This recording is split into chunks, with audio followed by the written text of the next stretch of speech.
Transformers fans are well aware of the doom and gloom surrounding the ongoing downsizing and upcharging of Transformers figures, which has been underway for the past decade, give or take. Just one video ago, I showed you all one of the most egregious examples of this phenomenon. Today, I'm here to tell you that things are not all bad, and the sky is not falling.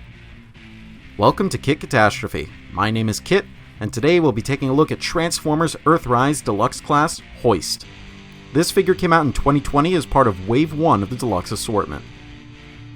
As the Earthrise toy line is too busy filleting the original Sumbo cartoon to remember to come up for air every now and again, HOIST's alternate mode is based on that shown in his few Season 2 appearances. That being said, it caters to my love of really boxy and graceless late 20th century vehicles.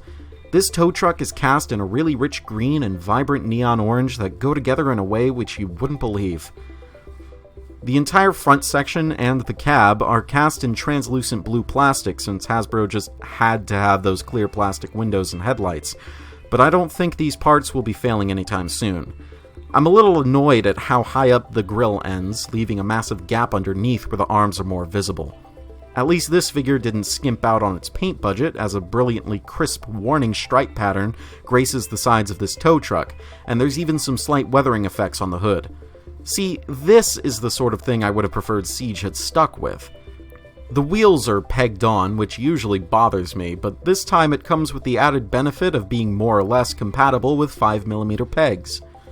Around the back is HOIST's towing apparatus, namely a small platform which flips out and clicks into place so that HOIST can tow someone around, in theory.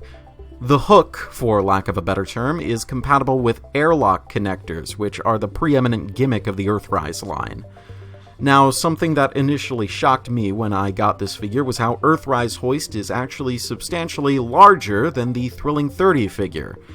In the latter's defense, Thrilling 30 HOIST's alternate mode is a lot more dense than that of Earthrise, but this won't be the last time we'll see of him. I hesitate to use the word shell former, but HOIST's transformation scheme comes pretty close at times.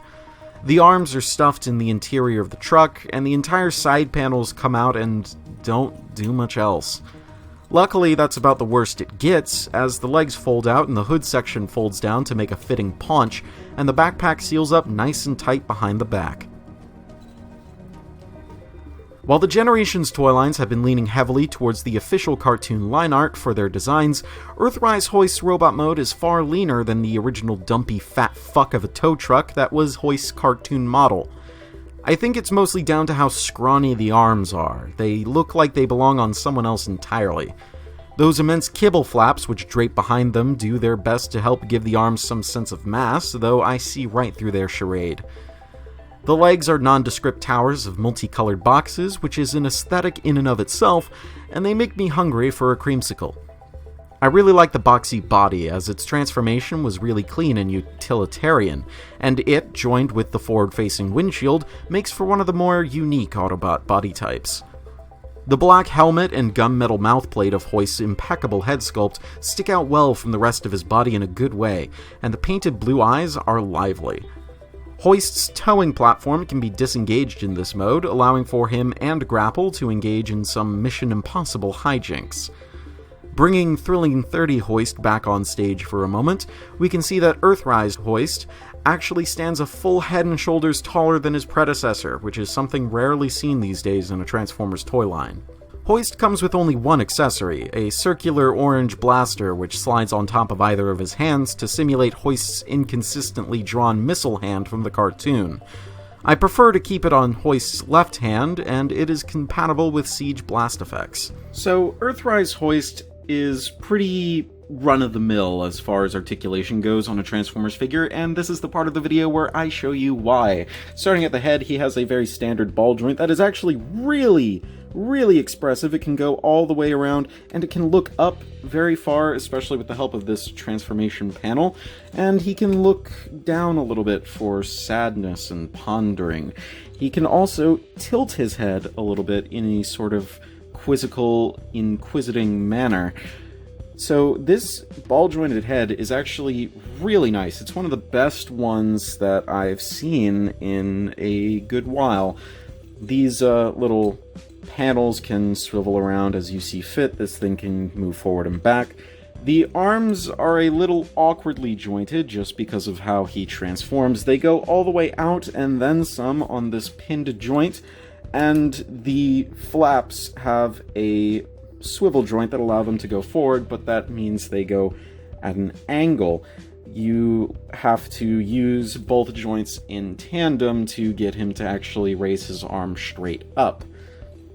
He has a really nice bicep swivel that goes all the way around, and he has an elbow bend that goes far more than 90 degrees, mostly for transformation, but this is wonderful. The wrists also swivel 360 degrees, and you can do that with the weapon on as well. He has a waist swivel that is kind of impeded by this backpack. You'll have to unpeg it for it to go all the way around, though I'm not sure why you'd want it to go all the way around to begin with, considering that it's kind of unnatural, but he can get a nice natural range of a waist swivel. His legs move forward and backward in a very nice arc, and they can move outward very cleanly. The thigh swivels work wonderfully, and the knees are a little complicated. The proper knee joint only bends 90 degrees, which is fine, but he also has this transformation joint that allows his leg to curl up all the way, just to go back into vehicle mode, but you can use these joints in tandem to get a much larger range in the knee, which is wonderful. Finally, at the feet, he has an ankle pivot that allows him to take some rather wide stances. So that's pretty good. That's pretty much standard for Earthrise figures at this point, so he doesn't really have too much that makes him special, but that doesn't mean he's really missing anything too obvious. I might not exactly have much of the Earthrise toy line, but in my limited experience, I'd say HOIST is the figure to get. He may have a somewhat lackluster transformation with some kibble issues, and he may be a little too slavish to the source material, but I truly feel this is one of the most substantial deluxes we've gotten in a long while. He's big and hefty, his colors and paintwork are amazing, and he's just a lot of fun. He may eventually be outshadowed by some other deluxe later down the line, which I seriously doubt looking at who's in the next couple waves, but he's definitely the star of Wave 1 for me. Earthrise HOIST is simply astounding. If you liked this video or otherwise found it helpful or informative, then please subscribe for more reviews like this in the future. I want to thank everyone for letting me reach 300 subscribers, and I'm hoping to hit 500. And feel free to suggest topics for future reviews in the comments. When we return, we'll be taking a look at one of Studio Series' most impressive glow-ups. This has been Katastrophe. Transform and roll out.